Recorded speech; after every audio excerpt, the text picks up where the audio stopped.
Okay.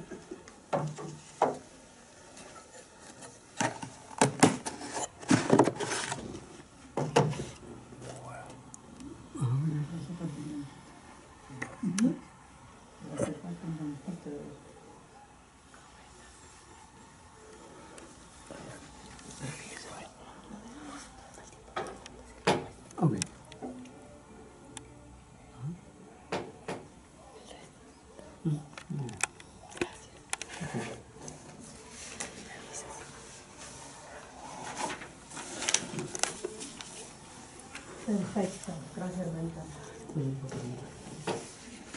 Después vamos a tener un tiempo de preguntas y respuestas si quieren detalles específicos a lo que el hermano ha estado explicando sobre el templo. Pero es realmente asombroso poder tener una réplica miniatura para poder entender, ¿no? Y tener una imagen. Quiero hablarles brevemente acerca de lo que, complementar lo que el hermano ha estado hablando y cómo nuestro Señor Jesucristo vino y denunció precisamente lo que era el centro religioso, social y político de Israel, el templo, su templo. Si me permiten poder compartir estableciendo algunos fundamentos, ¿ok? Tratemos de hacer paralelo a los conceptos que el hermano Juan ha presentado. Juan interpreta el significado de la Pascua. La Pascua era uno de los festivales importantísimos de la fiesta judía hebrea, donde celebraban la salida de Egipto. ¿Se recuerdan eso en Éxodo? Bueno, Juan interpreta el significado de la Pascua revelando que Jesucristo, este es Juan el Bautista, es el Cordero de Dios que quita el pecado del mundo. Esto está en Juan capítulo 1:14, 1:29 y versículo 36. El Evangelio de Juan introduce, esto es muy importante porque introduce la narrativa empieza hablando acerca cuando nuestro Señor Jesucristo limpia el templo. Juan capítulo 2, después de que Juan el Bautista introduce a Jesucristo como el Cordero de Dios que quita el pecado del mundo, el evangelista, no en forma cronológica, ojo, este es en forma de enseñanza, introduce que nuestro Señor Jesucristo fue al templo y lo limpió. Y esto narra o es un paralelo a lo que hizo Jeremías en el capítulo 7 al 9, cuando Dios le dice: levántate y ve a la puerta del templo y predica en contra de esta casa. Y claro, la predicción era para los hijos de Israel que estaban adorando erróneamente a Jehová a través de la idolatría. Habían abandonado a Dios, pero seguían muy religiosamente sirviendo en el templo. Entonces, en el contexto del Evangelio de Juan, Jesucristo es revelado como el que cumple el tipo, la sombra de lo que era el templo, lo que era el sacrificio y lo que eran los sacerdotes. Ya vamos a ver, son ahí tres cosas, ¿ok? Juan revela en su Evangelio que nuestro Señor Jesucristo es el Cordero de Dios que quita el pecado del mundo, el Cordero Pascual, que nuestro Señor Jesucristo es aquel que da su vida en rescate por otros, ¿okay? Nuestro Señor Jesucristo es aquel, en este sentido, como el sacerdote que ofrecía los sacrificios. Nuestro Señor Jesucristo es Dios mismo limpiando su templo, ¿okay? Ya vamos a ver qué significa esto. El pasaje de Malaquías capítulo 3:1 dice así: el Señor de los ejércitos ha dicho: he aquí yo envío a mi mensajero, el cual me preparará el camino, hablando de Juan el Bautista. El Señor a quien ustedes buscan vendrá de manera repentina, lo mismo que el ángel del pacto en quien ustedes se complacen. Sí, ya viene, el Señor de los ejércitos ha dicho. Entonces, cuando Juan el Bautista dice: viene uno después de mí que yo no soy digno de desatar los pasadores de sus sandalias, está refiriéndose a las profecías de Malaquías. ¿Okay? Esto es muy importante. Brevemente, esto ya lo dije brevemente acerca de Ezequiel y la visión del templo. El libro de Ezequiel cierra, hay 7 capítulos, se puede decir, si uno cuenta. El libro de Ezequiel cierra con la visión del templo y sus rituales. Si ustedes ven los últimos capítulos del libro de Ezequiel, cierra con la visión del templo y sus rituales. Del capítulo 40 de Ezequiel, el profeta es transportado en una visión. El profeta está es uno que ha sido exiliado a Babilonia. Cuando vino el rey Nabucodonosor y se llevó en 3 periodos a los exiliados en Babilonia, uno de ellos el profeta Daniel y sus amigos. Ezequiel era uno de esos exiliados a Babilonia, y él en Babilonia tiene esta visión, el profeta Ezequiel, donde se le aparece un ángel, un mensajero, con una vara de medida, ¿okay? Y el ángel entonces le da un tour a un templo glorioso. Esto comienza a medir el templo, las diferentes paredes, puertas y cortes, ¿okay? Esto está en Ezequiel capítulo 43. Los primeros versículos, ustedes pueden leerlo a casa. Pero lo interesante de esto es que Ezequiel, al ver al ángel que mide el templo, ve que la gloria de Dios regresa al templo. En el capítulo 10 de Ezequiel, Ezequiel ve que la gloria de Dios sale del templo. Y ahora, al final de su profecía, en el capítulo 43, el ángel le dice, la gloria de Dios regresará a este nuevo templo glorioso. Y los siguientes capítulos entonces, el capítulo 43, describen los diferentes rituales de sacrificio hechos por los sacerdotes que el hermano Juan ha estado mencionando. Se habla específicamente de un tal príncipe, el príncipe, que hace sacrificios, ¿okay? Y las diferentes tareas asignadas a los levitas, como ha hablado el hermano Juan. Son 9 capítulos en el libro de Ezequiel que habla dedicados a la visión de este nuevo templo, ¿okay? El desafío entonces para nosotros es de qué templo está hablando y en qué tiempo se está refiriendo. Ese es lo difícil de interpretar. Porque muchos argumentan que cuando los exiliados de Babilonia regresaron a reconstruir el templo bajo Zorobabel, Josué, después vino Nehemías a reconstruir las paredes, los muros de Jerusalén, Esdras, ¿se recuerdan esos libros? El templo no llegó a ser pero ni la 10ª parte de lo que fue el templo de Salomón. Y muchos dicen no pudo haber sido ese templo. Tuvo que referirse a otro templo. Pero la cosa es que en este texto de Ezequiel los sacrificios son presentados para expiar, para quitar, para cubrir el pecado del pueblo. O sea que el templo que vio Ezequiel tuvo que ser un templo donde los sacrificios que se hacían era para expiar los pecados del pueblo. Muy importante, tengan eso en mente. ¿Okay? Nuestro Señor Jesucristo, ya yendo un poquito más adelante, nuestro Señor Jesucristo, al final cuando Él va a morir de su ministerio, Él toma el vino, toma el pan, para conmemorar su muerte y dice sangre y cuerpo de un nuevo pacto.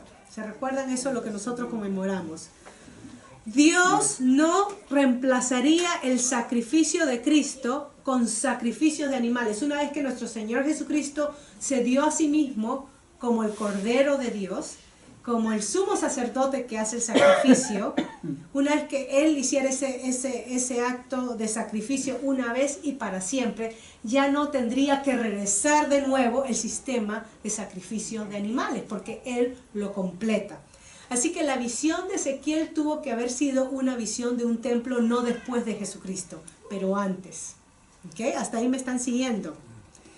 Por ejemplo, le puse ahí algunos pasajes. Hebreos capítulo 10, los primeros 18 versículos, habla que la muerte de nuestro Señor Jesucristo es la culminación, el final del sistema de sacrificio en el templo.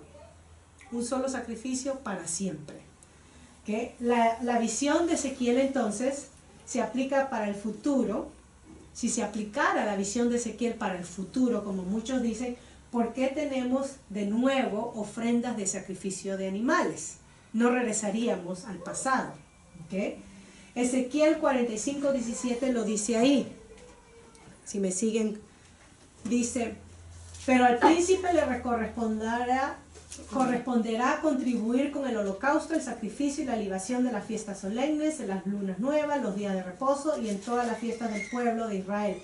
El príncipe dispondrá la expiación, para eso se hacían los sacrificios, la ofrenda, el holocausto y las ofrendas de paz, para hacer expiación por el pueblo de Israel. ¿Okay? Para eso sirvió el templo de la visión de Ezequiel, regresar a lo que el hermano Juan nos estaba explicando, para expiar los pecados de Israel. ¿Okay? Eso es muy importante. Pero el sacrificio de Cristo lo reemplaza y lo culmina. Entonces queremos decir que la visión de Ezequiel presenta la adoración centralizada en un lugar geográfico, ¿okay? El templo, un lugar geográfico donde se asigna. ¿Recuerdan la conversación que nuestro Señor Jesucristo tuvo con la mujer samaritana? Cuando le dice que vendrá el tiempo cuando ni en este monte donde ustedes los samaritanos dicen que se debe de adorar, ni en Jerusalén, donde está el templo, se adora, pero vendrá el día cuando los verdaderos adoradores adorarán en espíritu y en verdad. El final del sistema de los sacrificios, el final del propósito del templo. Llegará un día. La pregunta es ¿cuándo sucedió eso, no? Es lo que acabo de referirme, el pasaje, si lo quieren anotar. ¿Ok? Entonces,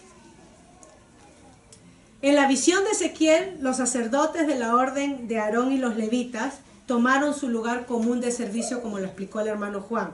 Pero según el Nuevo Testamento, ha habido un cambio de sacerdotes. Ya sabemos quién es, ¿verdad? Nuestro Señor Jesucristo. Capítulo 7:12. No solamente eso, pero los sacerdotes judíos han sido reemplazados por un tipo diferente de sacerdotes, porque según Primera de Pedro, capítulo 2:5, llama a los creyentes real sacerdocio, nación santa, la misma designación que Dios le dio al pueblo de Israel bajo el monte Sinaí cuando recibe la ley.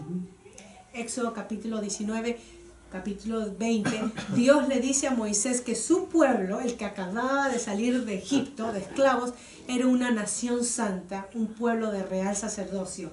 Pedro toma esa imagen y lo aplica a los creyentes ahora en Cristo. Entonces, el Señor lo ha prometido, dice Salmo 110:4, el Señor lo ha prometido y no va a cambiar de parecer. Tú eres sacerdote para siempre según el orden de Melquisedec. El autor de Hebreos, capítulo 7, dice que esto se refiere a nuestro Señor Jesucristo, que no viene de la tribu de Leví, no viene de la descendencia de Aarón. Nuestro Señor Jesucristo viene, según Hebreos y según el Salmo, sacerdote para siempre, según el linaje de Melquisedec. ¿Okay? Los otros sacerdotes fueron nombrados sin juramento, dice Hebreos 7:21, pero este fue nombrado por el juramento de aquel que le dijo, el Señor lo ha jurado y no se arrepentirá. Tú eres sacerdote para siempre según el orden de Melquisedec. Entonces, la visión de Ezequiel, concluyendo con esto de Ezequiel, se refiere a lo que pudo ser si los exiliados cuando regresaron de Babilonia a Jerusalén, que fue un puñado, los judíos cuando reciben la orden del rey Ciro pueden regresar a reconstruir los muros de Jerusalén y poder reconstruir su templo. El libro de Nehemías es clave. Muchos no quisieron regresar. Estamos cómodos en Babilonia. Ya tenemos nuestras casas, nuestras tierras y nuestra familia. Regresar a Jerusalén, allá donde una ciudad llena de ruinas y donde el rey ha puesto a gente de otras naciones. No, gracias. Yo me quedo acá en Babilonia. Ahora somos ciudadanos babilónicos. Bueno, el puñadito que regresó, Nehemías, Esdras, dijeron, vamos a ser fiel al mandato del Señor. Y vamos a regresar a reconstruir. Entonces lo que reconstruyeron por su falta de obediencia no se comparó al templo de Salomón. Fue la culpa de ellos de que no llegaron a cumplir lo que Ezequiel habló de este templo esplendoroso. ¿Okay? La culpa de ellos. El profeta Ageo nos ayuda a entender esto porque Dios lo levanta para jalarle las orejas al pueblo, porque los que regresaron a reconstruir el templo y a reconstruir los muros de Jerusalén, después de un tiempo de experimentar oposición alrededor, porque no les fue fácil, la gente dice, vamos a reconstruir nuestras casas mejor. Las casas que dejamos y nuestras viñas, vamos a dedicarnos a nuestros campos y nuestras casas. Total, reconstruir el templo es un imposible. Y reconstruir los muros, para eso que se encargue Nehemías. Y el profeta Ageo, Dios lo levanta para decir, ustedes son unos interesados, no querían venir y ahora vienen. Y cuando vienen se olvidan de Dios, pero se han concentrado en sus casas. Este es el pueblo que viene del cautiverio, que fue al cautiverio por falta de fe y obediencia a su Dios. Y ahora regresan, Dios les está dando la oportunidad de regresar y regresan con una apatía, indiferencia, malagradecidos. Y entonces el templo que terminan construyendo no se compara a lo que Ezequiel indica. Entonces, esos son los pasajes que estoy hablando para que ustedes puedan leerlo. Hebreos 8:5. Estos sacerdotes sirven a lo que no es más que modelo y sombra. Esto era modelo y sombra de las cosas celestiales, de lo que hay en la presencia de Dios. Tal como se le advirtió a Moisés cuando iba a levantar el tabernáculo. Ten cuidado de hacer todas las cosas según el modelo que se te ha mostrado en el monte. El tabernáculo era según el diseño de Dios. Y esto nos dice algo muy importante a nosotros. Que Dios es el que nos dice a nosotros cómo debemos de adorarlo. Dios es el que nos dice a nosotros cómo debemos de acercarnos a su presencia. En este templo, en el tabernáculo, las medidas, la simetría de las cosas, todo indica estructura y orden. No es como te parezca, Moisés, tú usa tu creatividad. Usa los pontineros. Dios dio exactamente el detalle porque esto nos apunta y nos dice que Él nos dice cómo debemos de adorarlo y no yo vengo a Él. Señor, es que a mí me parece, a mí me gusta así o yo me siento que tengo que adorarte así.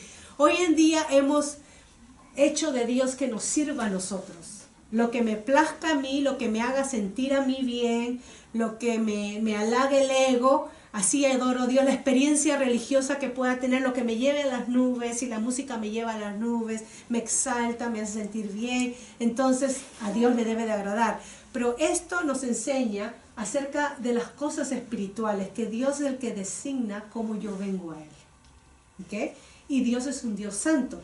Y el hermano explicó sobre 3 lugares. El lugar santísimo, que solamente estaba el arca con esos querubines. ¿Saben que a estimación de los lugares alrededor paganos como los cananeos, los filisteos, los babilónicos, los sirios, esto era un templo vacío porque no tenía imágenes, no tenía ídolos, vacío, una casa vacía? ¿Dónde está el Dios? Solamente hay una mesa y dentro de la mesa hay 3 cosas: copia de la ley, el corazón de la voluntad de Dios, la vara que reverdeció de Aarón, ¿okay? La creación de Dios y ejemplares del maná, la provisión de Dios para con su pueblo.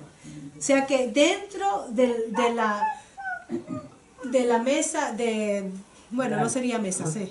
Sí, el arca. ¿No? El arca, dentro del arca, que es como una caja, es una cajita, ahí ustedes la pueden ver, se nos estaba diciendo que la presencia de Dios estaba con su pueblo en su creación, en su provisión de la creación y en su provisión de su ley, de su voluntad.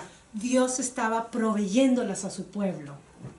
Y esto era santo, separado, el pueblo no podía acercarse a Dios, ni el sumo sacerdote una vez al año hacía intercesión. La otra parte que explicó el hermano Juan, el lugar santo, que habían 3 cosas, también fácil de memorizar, ¿eh? 3, los 10 candelabros, la mesa de los panes y el altar del incienso. Podemos ir en detalle, pero no lo vamos a hacer. El altar del incienso, Pablo y Juan en el Apocalipsis dice que es un símbolo de las oraciones de los santos. Por eso que nunca se consumían. Porque nosotros tenemos que elevar siempre nuestras oraciones a Dios para que se haga su voluntad acá en la tierra como en el cielo. El tabernáculo era el punto medio donde el cielo y la tierra se unían en una forma simbólica. El templo representaba, en lo que te debía representar el tabernáculo, donde Dios se unía con su pueblo, donde Dios tenía comunión, bajaba con el ser humano, estaba en comunión. Pero por causa del pecado, Dios es santo y había una separación. Dios no podía habitar en medio de un pueblo santo porque entonces su pueblo terminaba exterminado, muerto. Entonces esto sirvió como el deseo de Dios: yo quiero morar entre ustedes. Pero no limitemos esto a que esto es Dios, porque esto no es Dios. Esto simbolizaba el deseo de Dios, como dijo el hermano Juan, de tener comunión con su pueblo. Entonces, el altar de incienso, las oraciones de los santos, la mesa de los panes, la comunión de los santos con el Dios verdadero. La comida es muy importante en la Biblia. Nuestro Señor Jesucristo celebró la última cena en medio de una comida. La comida, muchos dicen pascual. La comida es importante porque Dios nos invita a su mesa. Y en la mesa del Señor no hay diferencia entre una raza o un género, sea hombre, sea mujer, sea esclavo, sea libre, sea rico, sea pobre. En la mesa del Señor todos nos sentamos y comemos como hermanos, como familia. Y eso es lo que simboliza la mesa de los panes, que el Señor abiertamente no hace distinción entre el ser humano, que Él desea comer como nosotros comemos cuando invitamos a nuestros amigos en casa en la misma mesa. Y de ahí tenemos el candelabro. Juan en el libro del Apocalipsis habla sobre el candelabro de las iglesias, ¿se recuerdan eso? Y tiene que ver sobre la presencia del Espíritu Santo en medio de su pueblo. Dios, su Espíritu Santo siempre guiando a su pueblo. El hermano Juan mencionó que en el peregrinaje del desierto, esos casi 40 años que Israel estuvo dando vueltas en el desierto, fue el seminario de Israel, el seminario de Josué y de Moisés. Dios de día los guiaba por una nube. Pónganse a pensar, ¿por qué una nube, Señor, y no un arco iris? ¿Por qué una nube, Señor, y no una bandera o una palomita que guía al pueblo? Porque están en medio del desierto donde de día se experimentaba un calor horrendo, que si no tenían una nube como un paraguas, el frescor y la dulzura de lo fresco. Y eso tenía que hacerle acordar la buena voluntad de Dios en guiar a su pueblo. Yo estoy acá, miren la nube, guiando a su pueblo. Y de noche, una nube de fuego. Bueno, las temperaturas en el desierto bajaban radicalmente. Pónganse ustedes a investigar, donde había mucho frío. Diferentes temperaturas en un mismo día se experimentaban y Dios los guiaba con una columna de fuego. Era la calefacción del pueblo de Dios, la misma presencia de Dios. No cabía duda para Israel que Dios estaba en medio de ellos en estos visuales que ellos podían ver, guiándolos. ¿Qué podemos decir de esto? Jesús y el templo, brevemente. Jesús en el discurso del Olivet, y esto es muy importante, ¿ok? ¿Recuerdan cuando los discípulos dijeron, miren lo esplendoroso del templo de Herodes? Hermoso. Miren esas piedras, ese mármol. Y nuestro Señor Jesucristo dijo, wow, sí, démosle una visita a Herodes porque se pasó. Casi llegó a Salomón. No. Nuestro Señor Jesucristo le dio la espalda al templo, en un sentido, donde los judíos tenían su esperanza, su orgullo, ¿no?, de Israel, y pronunció 7 ayes, 7 advertencias sobre este templo, sobre la nación de Israel, sobre los líderes religiosos, específicamente sobre los fariseos. Y les dice, antes de hablar sobre el templo, en el capítulo 23, 38, les dice nuestro Señor Jesucristo, miren cuán desolada se queda la casa de ustedes. Pongan atención, la casa de ustedes.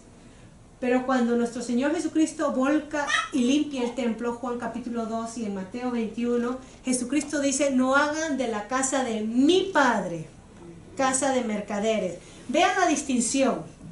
Cuando Jesucristo los denuncia dice la casa de ustedes, pero cuando Él la limpia dice la casa de mi Padre. Pero ahora ha llegado a ser casa de ustedes, casa de hombres, porque ellos ahora definen cómo adorar a Dios. Ya no es Dios definiendo los términos, la obediencia, la confianza en Dios, pero ahora es Israel el que ha impuesto, así es como se adora a Jehová. Entonces lo que en un tiempo fue la casa de Dios, ahora es casa de hombres. La advertencia que Dios dio a Salomón es esa misma, dice, yo arrancaré al pueblo de Israel de la tierra que le di por herencia y abandonaré este templo que fue edificado en mi honor y que yo consagré, y todas las naciones se burlarán de Israel. La gente que pase frente a este templo que yo tenía en gran estima se asombrará y se burlará y dirá, ¿por qué el Señor ha tratado tan mal a esta casa y a este templo? Y la respuesta es porque vino a ser casa de hombres. Tengan eso en mente, cuando la adoración a Dios se convierte en adoración de hombres y ya no es adoración a nuestro Dios con temor y reverencia, como vamos a explicar. Entonces la advertencia que Dios le hizo a Salomón, ahora nuestro Señor Jesucristo, en Mateo 12:6 dice, uno mayor que el templo está acá. ¿Se recuerdan cuando nuestro Señor Jesucristo dijo, uno mayor que el templo está acá? Ahora el mismo Dios encarnado, el mismo Dios que estuvo con los israelitas en el desierto, el mismo Dios, nuestro Señor Jesucristo, la luz del mundo, el Cordero Pascual, ¿okay? El templo viviente. Ahora Él ha sido rechazado por una religión de hombres. Dios ha sido rechazado por una religión de hombres. Los maestros de la ley amaban más sus tradiciones que a su maestro. Es donde se hallaba su cumplimiento, como lo hemos visto en Juan capítulo 4. Ahora, la advertencia de Jesús a sus discípulos, cuando los discípulos dicen, qué hermoso templo, Señor, miren cómo brilla. Jesucristo le dice, ven todo esto, de cierto les digo que no quedará aquí piedra sobre piedra, todo será derribado. Esta es la nueva versión de la Reina Valera que estoy usando. Los discípulos sorprendidos preguntaron o respondieron y dijeron entonces, llenos de ansiedad y temor, dinos cuándo sucederá todo esto y cuál será la señal de tu venida y del fin del mundo. Esto está mal traducido, ya lo voy a explicar un poquito mejor. Jesús respondió diciendo que el evangelio será predicado a todas las naciones como testimonios y entonces vendrán el fin. La palabra acá que yo quiero que ustedes tengan en mente es el fin de qué. ¿De qué fin estamos hablando? Esto está en el versículo 14 de Mateo 24. Sigamos con las advertencias para poder entender. Los pronunciamientos proféticos de nuestro Señor Jesucristo continuaron con palabras como, inmediatamente después de la aflicción de aquellos días, el sol se oscurecerá, la luna dejará de brillar. ¿Se recuerdan ese pasaje? Las estrellas caerán del cielo y los poderes celestiales se estremecerán. Les dijo a sus discípulos que verán, por tanto, cuando en el lugar santo vean la abominación desoladora de que habló el profeta Daniel, el que lea entienda. Versículo 15. Entonces aparecerá en el cielo la señal del Hijo del Hombre y todas las tribus de la tierra se lamentarán y verán al Hijo del Hombre venir sobre las nubes con gran poder y gloria. Para no dejar dudas sobre los tiempos de su venida, nuestro Señor Jesucristo, si queremos preguntar, ¿cuándo sucedió esto? Nuestro Señor Jesucristo dijo, de cierto os digo, versículos 34 y 35, que todo esto sucederá antes de que pase esta generación, hablando de la generación de los discípulos. El cielo y la tierra pasarán, pero mis palabras no pasarán. Lo que está diciendo acá nuestro Señor Jesucristo es que si se cumple lo que Él dice, nuestro Señor Jesucristo es vindicado como verdadero profeta. Si no se cumple, es un farsante y mentiroso, porque acá está prediciendo profecía que iba a pasar. Entonces los discípulos podían verificar en su generación se cumplieron o no se cumplieron las palabras del Maestro. Entonces esta generación es la misma generación, brevemente, que rechazó a nuestro Señor Jesucristo. Son los pasajes que leí. Esta generación aparece en todos los evangelios para entender el contexto. Esta generación es la misma que Jesucristo dice, ¿con qué compararé esta generación? Vino Juan el Bautista que no come ni bebe y lo critican. Viene el Hijo del Hombre que come y que bebe y lo critican. ¿A qué compararé? Hablando de la generación incrédula que no acepta el mensaje. Es la misma generación que le pidió señal. Danos una señal. Y él dice, no se le dará otra señal sino la del profeta Jonás, hablando de esta generación incrédula. ¿Ok? Jesús denuncia entonces, versículo 20, dice, versículo 20 del capítulo 24, Jesús comenzó entonces a reprender a las ciudades donde había hecho muchos de sus milagros porque no se habían arrepentido. La generación que no aceptó a nuestro Señor Jesucristo era una generación incrédula y no se arrepintió ni con el mensaje de Juan el Bautista ni con el mensaje del Hijo del Hombre. Eso está en Mateo 11 y ahí esos los versículos. Entonces es claro que nuestro Señor Jesucristo tenía en mente ciudades que estaban en el tiempo de Él y no en el siglo XXI. Aunque este mensaje también es para nosotros y una alerta a que no caigamos en incredulidad. ¿Okay? Para que no haya duda, nuestro Señor Jesucristo en el versículo 21 del mismo capítulo 11 de Mateo que estaba leyendo, dice así, si me siguen: ay de ti, Corazín, ay de ti, Betsaida, porque si en Tiro y en Sidón, de ahí vino Jezabel, el culto a Baal, si en Tiro y en Sidón se hubiera hecho los milagros los cuales se hacen en ustedes, hace tiempo que en cilicio y cubiertas de cenizas ellas hubieran mostrado su arrepentimiento. Las ciudades paganas, si hubieran visto los milagros que yo hago entre ustedes, hubieran venido al arrepentimiento. Y ustedes, el mismo pueblo de Dios, el mismo pueblo que adora en el templo, que tiene la ley de Moisés, que tiene el templo, no reconoce el tiempo de la venida de Dios en carne. Ay de ustedes esta generación, porque juicio le caerá. ¿Okay?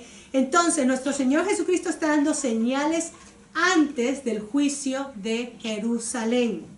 Y el final, cuando dice, y el final del tiempo, uno pregunta de qué tiempo estamos hablando. El final del tiempo de los sacrificios. El final del tiempo del templo. ¿Recuerdan? No más sacrificios una vez que Él muere. No más sacrificios. No olvidemos entonces las palabras de nuestro Señor Jesucristo, que era verificable a la generación. Esto es lo que yo acabo de leer, ¿okay? Que demandaba señales específicas. Esa misma generación es la que le dijo: crucifícale, crucifícale, crucifícale, que su sangre caiga sobre nosotros y sobre nuestros hijos. Es la misma generación que entonces no quiso creer. La misma generación que prefirió dejar libre al homicida rebelde Barnabás que reconocer a su Mesías. Esa generación. Entonces nuestro Señor Jesucristo, cuando le dice a sus discípulos: no quedará piedra sobre piedra, porque vendrá el fin, está hablando que vendrá juicio sobre la generación en el templo de Cristo, y el juicio que experimentará será la destrucción de su propio templo, como lo habían experimentado en tiempo de los babilónicos. ¿Okay? Esa es la profecía que se cumple. Jesús les dijo a ellos en el capítulo 23, un capítulo antes, versículo 35, para que recaiga sobre ustedes esa generación que rechazó a su Mesías, toda la sangre inocente que se ha derramado sobre la tierra, desde la sangre de Abel, el justo, hasta la sangre de Zacarías, hijo de Berequías, a quien ustedes mataron entre el templo y el altar. ¿Esto es serio lo que Jesucristo le está diciendo a su generación, a la generación de religiosos, a su nación que no lo reconoce? ¿Okay? Entonces, nuestro Señor Jesucristo usa lenguaje similar conocido entre los profetas del Antiguo Testamento. ¿Se recuerdan que mencionó, lean a Daniel, en el mismo pasaje de 24, lo que dijo el profeta Daniel? Bueno, el profeta Daniel dice esto, lo puse ahí. Mientras tenía yo esta visión durante la noche, esta es la visión del profeta Daniel, vi que en las nubes del cielo venía alguien semejante a un hijo de hombre, el cual se acercó al anciano, miren dónde viene, se acercó al anciano entrado en años, hasta se le pidió acercarse más a él. Acá en la visión de Daniel y en lo que nuestro Señor Jesucristo está diciendo en el capítulo 24 de Mateo, Cristo no está descendiendo a la tierra como muchos dicen en su segunda venida.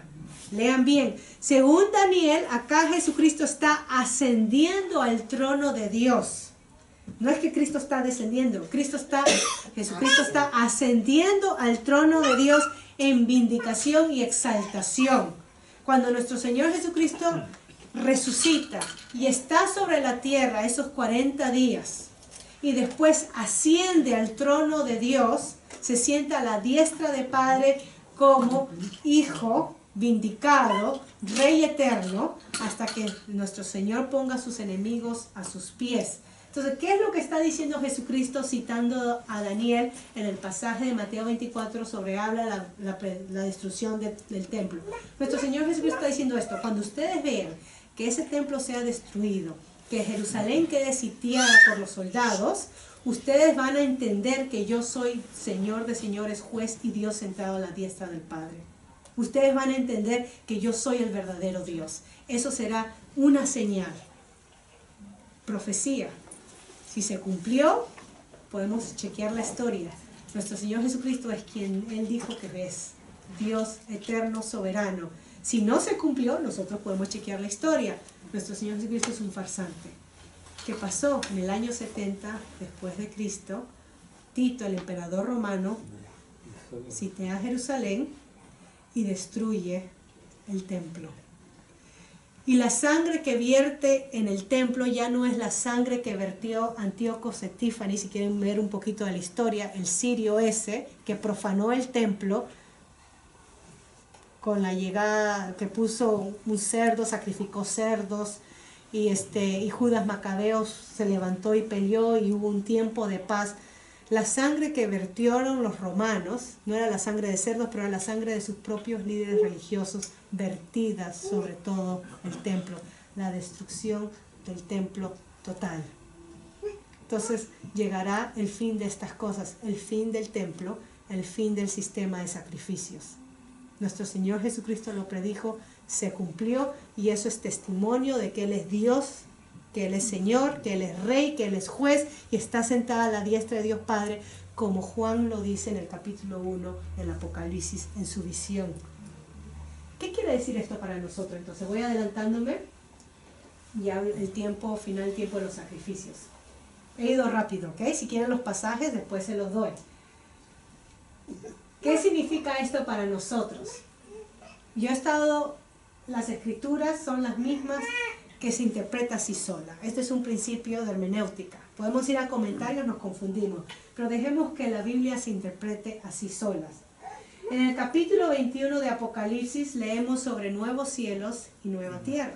¿Se recuerdan? Dice así, versículo 1 al 5. Vi entonces un cielo nuevo, Juan en su visión, y una tierra nueva, porque el primer cielo y la primera tierra habían dejado de existir, y el mar tampoco existía ya. Vi también que la ciudad santa, la nueva Jerusalén, descendía del cielo de Dios, ataviada como una novia que se adorna para su esposo, hermoso. Entonces oí que desde el trono salía una potente voz, la cual decía: aquí está el tabernáculo de Dios, ya no el tabernáculo de Dios con los hombres. Porque esa es la intención de Dios desde el principio, habitar con la humanidad, tener comunión con la humanidad. Él vivirá con ellos, miren qué hermoso. Y ellos serán su pueblo, y Dios mismo estará con ellos y será su Dios. Dios enjuagará las lágrimas de los ojos de ellos. Y ya no habrá muerte, ni más llanto, ni lamento, ni dolor, porque las primeras cosas que habrán dejado de existir, El que estaba sentado en el trono dijo: mira, ¿quién es el que está sentado en el trono, vindicado y exaltado? Es nuestro Señor Jesucristo. Mira, yo hago nuevas todas las cosas. Este templo de hombres. Mira, yo hago nuevas todas las cosas. Y me dijo: escribe, porque estas palabras son fieles y verdaderas. Y podemos decir amén, porque se cumplió todo exactamente como nuestro Señor Jesucristo lo dijo. ¿Qué significa esto para el creyente entonces? Si esto era santo, apartado y dedicado a Dios, y ahora ha llegado el tiempo en donde ya no adoramos en un lugar centrado, porque Dios, la morada de Dios ahora es con el hombre. La palabra nos dice que el creyente es templo de Dios. El creyente individual y el creyente en congregación es templo de Dios. Es lo que Pablo le escribe a los hermanos en Corintios, que no se estaban comportando como templo de Dios, sino como templo pagano. ¿Qué significa esto? Si esto era tan dedicado, tanta santidad, tanto ritual, tanta exactitud y precisión en todo lo que se hacía, ¿qué me dice a mí que mi vida la puedo vivir en un desorden total? Total, ya soy salva. Si Dios ha declarado esta vida su templo, su vida, eso significa que mi vida en lo completo, en todo lo que equivale a mi vida, soy una madre, soy una esposa, soy una hija, soy una hermana, una compañera de trabajo, en todo lo que equivale a mi vida, todo es lugar santo separado hacia Dios. Nosotros tenemos mal hábito de compartimentalizar, de dividir las cosas sagradas de lo secular. Entonces estamos en un lugar donde adoramos como esto es santo, reverente. Pero salgo en el carro y me comporto como el más pagano que me pueda comportar. Pero no me doy cuenta que la presencia de Dios es acá en uno. Esto le pertenece a Dios. Mi vida entera, total. Esto apuntaba a lo que Cristo hizo, y por lo que Cristo hizo, ahora nosotros, el creyente, somos la misma morada andante de Dios. ¿Y qué pretendo yo vivir la vida como me da la gana en profanidades y en secularismos? Nosotros nos pertenecemos, y es lo que Pablo le dijo a los corintios: ustedes han sido comprados por precio. Ustedes son templo de Dios. No den de su templo, de su cuerpo, a las cosas que nos une al mundo, que nos une en otras lealtades, donde desestimamos a Dios, donde dejamos a Dios de un lado. Porque donde nosotros vamos, seamos que estemos comprando en el supermercado o estemos cambiando el aceite del carro, allá va el templo santo de Dios. Y debemos de vivir como templo santo de Dios. Hebreos 12:1 dice que nos rodea una nube de testigos. Es como un estadio. Nosotros estamos allá abajo, mientras que vivimos estamos allá abajo, y allá la nube de testigos nos está viendo cómo vivimos para Dios en santidad, apartados. Eso no significa que nos vamos al monte y nos aislamos para que nada me contamine, porque la contaminación sale del corazón del hombre, no es de allá afuera. Eso significa que donde yo voy hay oscuridad y hay alumbro. Donde yo voy, donde usted va, hijo de Dios, hay desesperación y yo traigo paz, el evangelio. Donde usted va, donde usted se comunique, sus amigos, sus amistades, hay quizás depresión, hay quizás alcoholismo, hay quizás pleitos de familia, y allá usted va como templo de Dios a traer sanidad a esas vidas. Si usted vive la vida según Dios, según el Espíritu Santo. Una vida donde es paz, esperanza, generosidad, todo lo que habla del fruto del Espíritu. Eso es lo que Dios produce en la vida del creyente. Nuestra fe, cuando le obedecemos. Romanos 12:1 dice que vengamos a Él como ofrendas de sacrificio vivo, agradable. Ese sacrificio ahí, ahora somos nosotros poniéndonos en el altar. Habla de servicio. Nuestra vida tiene que ser de un continuo servicio a Dios. Le servimos a Dios en el trabajo. Cuando ustedes dirán, bueno, yo limpio pisos, yo no sirvo nada, mi trabajo es limpiar pisos. Bueno, ahí la puso Dios para que sirva al que está sirviendo, para que sea luz ahí en esa casa. Quizás limpiando piso de la casa, uno puede orar por la familia de esa casa y Dios trae tranquilidad. Yo trabajo en el supermercado y ahí la gente las atiendo y pagan sus productos y se van. No puedo hablar de fe, no puedo hablar de religión, pero su presencia tiene que traer algo en ese horario. Le dedica su trabajo a Dios. Señor, acá estoy, lo mismo todos los días, pasando el producto por el mercado, la gente me paga, pero yo quiero que tú marques una diferencia, porque el lugar donde tú has declarado tuyo, mi persona, es lugar santo, y eso tiene que tener un impacto afuera, sea que hable o que no hable. La metáfora bíblica de sacrificio es servicio. Servimos a Dios no solamente acá, hablando, haciendo el templo, pero servimos a Dios allá afuera. Esa es nuestra área misionera. ¿Cómo estamos sirviendo a Dios? Y la manera que debemos de hacerlo es en toda santidad. Ok, entonces terminando, nuestro Señor Jesucristo dijo, esto nos lo conocemos de memoria: yo soy el camino, la verdad y la vida. Realmente lo decimos rapidito sin pensar en lo que yo soy el camino significa. Cuando nuestro Señor Jesucristo habla de yo soy el camino, está hablando de que Él es el estilo de vida que debemos de vivir. No solamente significa que Él es el camino a Dios, que eso también indica, pero está hablando que Él, la vida de Jesús es la vida que yo debo de imitar. La vida de Jesús, no que me ponga una túnica blanca y me ponga a repartir pan, pero la vida de Dios en Jesús es la que me ilustra a mí cómo debo de actuar con los demás, cómo debo de hablar con los demás acerca de Dios, la vida de Jesús. Y nuestro Señor Jesucristo fue criticado por todo, porque estaba con publicanos, pecadores, comiendo mucho, no comiendo, por todo fue criticado. Bueno, nosotros también lo seremos cuando vivimos según Dios. Que la adoración y la iglesia no están para satisfacerme, sino que nosotros estamos para satisfacer y servir a Dios. Es al revés, ¿ok? Es la santidad del creyente lo que Dios nos llama. Esto apunta a la santidad del creyente, la vida apartada para Dios. No podemos abandonar el camino de Jesús por la verdad de Jesús, por inflarme la mente de Jesús. Es vivir el camino de Jesús y predicar la verdad de Jesús. Ambas son necesarias, ¿ok? Los pasajes que habla del templo, el creyente, el templo de Dios. Entonces, voy a parar ahí para poder tener nuestro tiempo de snacks y después regresar para tener nuestro tiempo de preguntas y respuestas. Si ustedes tienen preguntas en lo que se ha presentado, por favor háganlas porque tenemos bastante material y no queremos darlo todo para no sobrecargarlos, ¿no? Pero el pasaje que se ha usado es el libro de Hebreos y Mateo capítulo 24 y los últimos 9 capítulos del libro de Ezequiel. Fácil de recordar, han sido los pasajes céntricos. Vamos a parar.